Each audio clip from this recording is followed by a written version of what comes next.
আরজিকর কাণ্ডের এক মাসের মাথায় কাল সুপ্রিম কোর্টে ফের শুনানি। কলকাতা থেকে শিলিগুড়ি রাত থেকে ভোর দখল করবেন প্রতিবাদীরা। কোথাও ছবি এঁকে, কোথাও মৌন থেকে, কোথাও মিছিলে হেঁটে প্রতিবাদ হবে। বিচারের অপেক্ষায় রাত জেগে অপেক্ষা করবেন রাজ্যবাসী। আরজিকর কাণ্ডের তদন্ত কত দূরে গিয়েছে কাল সুপ্রিম কোর্টে রিপোর্ট দিয়ে জানাবে সিবিআই।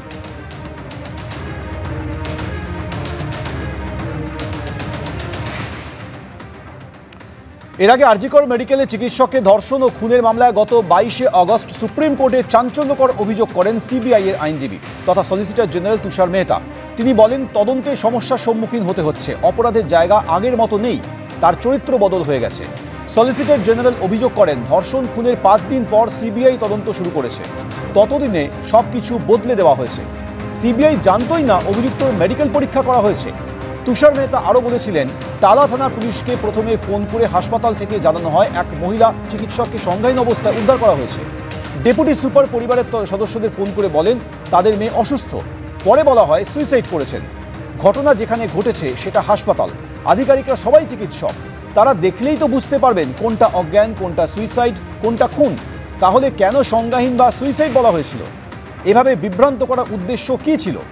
আপত্তি জানিয়ে রাজ্যের আইনজীবী বলেন, কোনো কিছুই পরিবর্তন করা হয়নি, পুরো ঘটনার ভিডিওগ্রাফি করা হয়েছে। এরপর প্রধান বিচারপতির বেঞ্চ বলে, ঘটনার তথ্য প্রমাণ সংরক্ষণে দেরি করা হয়েছে, খুনের জায়গা থেকে তথ্য প্রমাণ লোপাটের আশঙ্কা থেকেই যাচ্ছে। গত 22শে আগস্ট সর্বোচ্চ আদালতে প্রধান বিচারপতির বেঞ্চ সবথেকে বড় যে প্রশ্ন তুলেছিল তা হলো, ময়নাতদন্তের পর কি করে অস্বাভাবিক মৃত্যুর অভিযোগে এফআইআর দায়ের হতে পারে? ঘটনার পরপরই কেন কলেজ কর্তৃপক্ষ এফআইআর করেনি? অধ্যক্ষের তো অবিলম্বে এফআইআর করা উচিত ছিল, তিনি তা করেননি কেন? ইস্তফা দেওয়ার পরই কি করে অধ্যক্ষকে অন্য মেডিকেল কলেজে নিয়োগ করা হয়েছিল? প্রশ্ন তোলে সুপ্রিম কোর্ট। আরজিকর কাণ্ডে প্রতিবাদে রবিবার রাত দখল কর্মসূচির আগেই শনিবার মাঝরাতে রাস্তা দখল কর্মসূচি হলো। যাদবপুরে রাস্তার ওপরে ছবি এঁকে বিচারের দাবি জানালেন শিল্পীরা। কর্মসূচিতে যোগ দিয়েছিলেন সাধারণ মানুষও। যাদবপুর 8B বাসস্ট্যান্ড থেকে যাদবপুর বিশ্ববিদ্যালয়ের 4 নম্বর গেট পর্যন্ত রাস্তায় ছবি এঁকে ধ্বনিত হলো প্রতিবাদ। গতকাল রাত 10:30 থেকে আজ ভোর 5টা পর্যন্ত চলে এই কর্মসূচি।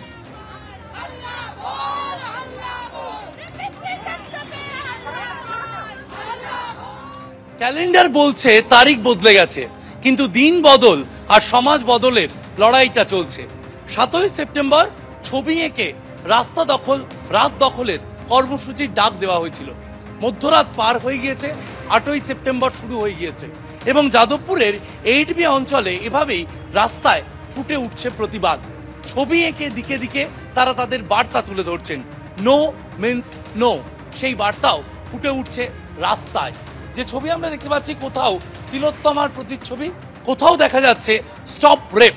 একের পর এক বার্তা এবং দিকে দিকে ছবি আঁকছেন শিল্পীরা।